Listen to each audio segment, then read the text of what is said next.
Hi there, and welcome to my May wrap, in which I reflect on both the quality and the quantity of what I read this month. Now, in terms of quantity, I read 3 novels, 2 autobiographies, 2 short stories, and seemingly countless journal articles and critical works, and we'll begin by talking about the novels I read. First up, we have this J.G. Ballard's The Unlimited Dream Company, his 1979, rather unclassifiable novel actually. I would not call this sci-fi. It is a kind of fantasy set in suburbia. It took me a whole month to read, despite being barely 200 pages, and the reason for that was that the imagery was so brilliant. It was like staring into the sun. I just had to put it down every 4 or 5 pages or so and just wait until I felt ready to return to it. It was an extremely disturbing read. Some books possess moral authority. This one possesses amoral authority. It's extremely perverse, deeply subversive, and I'll be doing a review of it in due course. It was excellent. Okay, next.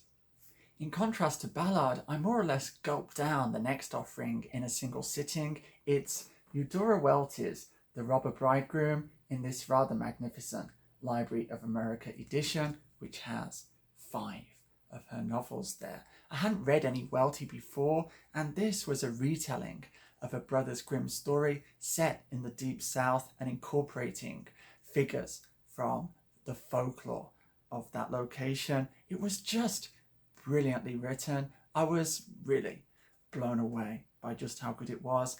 I would suggest that Welty would have been worthy of a Nobel Prize. That's in the era when they were giving it to truly great writers like Faulkner. Yes, it was that good. I'm going to read more of her in the coming months. Okay, next.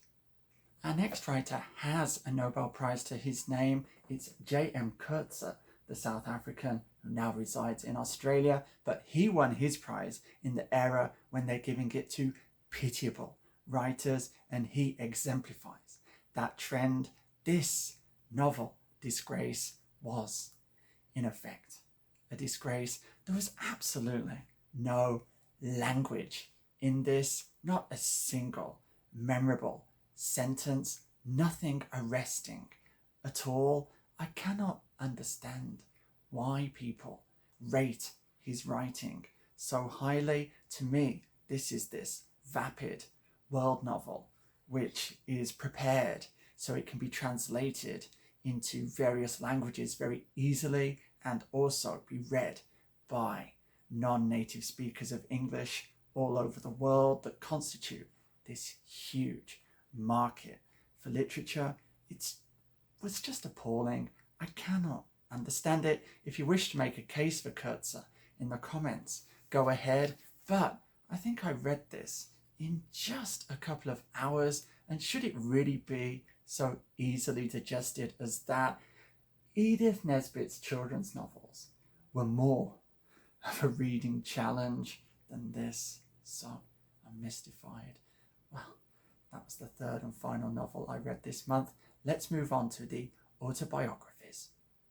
The next 2 books were both examples of prison memoirs, although in the first instance there is little or no mention of prison life in the text itself. It's Kaneko Fumiko's The Prison Memoirs of a Japanese Woman. She was a self-declared egoistic nihilist who was rounded up for her left-wing activities after the Great Kanto earthquake of 1923, when a huge outbreak of mass hysteria saw thousands of Koreans living in Tokyo massacred, and the assassination and arrest of many anarchists and nihilists. She was eventually sentenced to death. Her sentence was commuted to life imprisonment, and so she committed suicide instead in 1926. And this was a gripping chronological account of her development. I can't recommend it highly enough.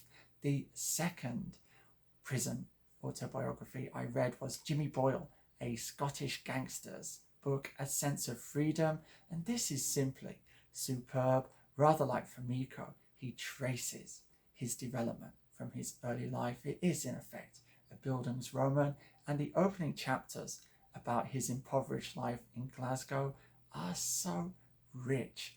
They are wonderful. There was actually a film loosely based on Boyle's life, The Debt Collector, starring Billy Connolly, which is also highly recommended. Okay, let's move on to the 2 short stories I read. The first of these was Master and Man by Leo Tolstoy.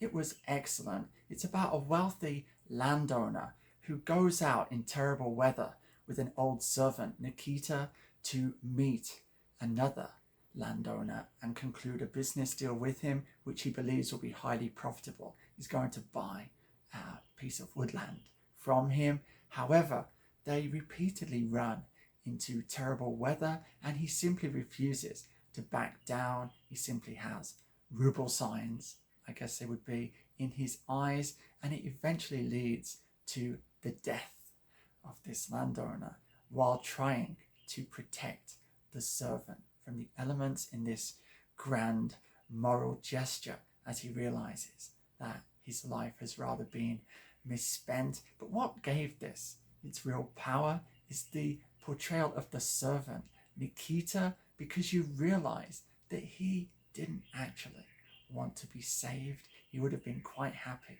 to perish in the snow. He's been subject to a life of toil, and it was this fact that this gesture to save his life prolongs a life not really wished for, that goes on for another 20 years or so, that really lent the story its special power. So that was great. The other story I read was a much more slight effort. It was H.G. Wells' The Man Who Could Work Miracles, and it's a story about an average man who just suddenly acquires the power simply by wishing for things, for them to come true, and he's such a blundering fool that he almost manages to destroy the world, and his final wish restores us to the moment prior to him discovering his power to work miracles. It's really elegantly done, actually. The structure, it's perfect in its way, but I went back and reread this. First read it perhaps 20 years ago. It was a nostalgia trip, but I just love H.G. Wells, so that's why I picked it up. All right, as I said, I read seemingly countless journal articles and critical works, and you can find full details of them on my website, link in the description. However, this month, the book of the month is drawn from those critical works, and it is Andrew Robinson's Earthquake, Nature and Culture. This was an absolute joy to read. It has hundreds of full-colour illustrations. Those were extremely diverse and had me fascinated. The text itself is really well written, so engaging. It's just one installment in a series from Reaction Books, each of which focuses on a particular natural phenomenon. So there's wind, forest, cloud, coal, and so on. They're not all written by Andrew Robinson. They draft in a different writer for each one. But having read this, I would really like to read the rest of the series. So there we have it. That was my reading month. How was yours? Please let me know in the comments. I'd love to know what impressed you in May, and I wish you all the best for your reading in the coming month. Now, all that remains is for me to bid you farewell in the time-honoured way. So, be safe, be strong, and I shall see you anon. Nanu nanu.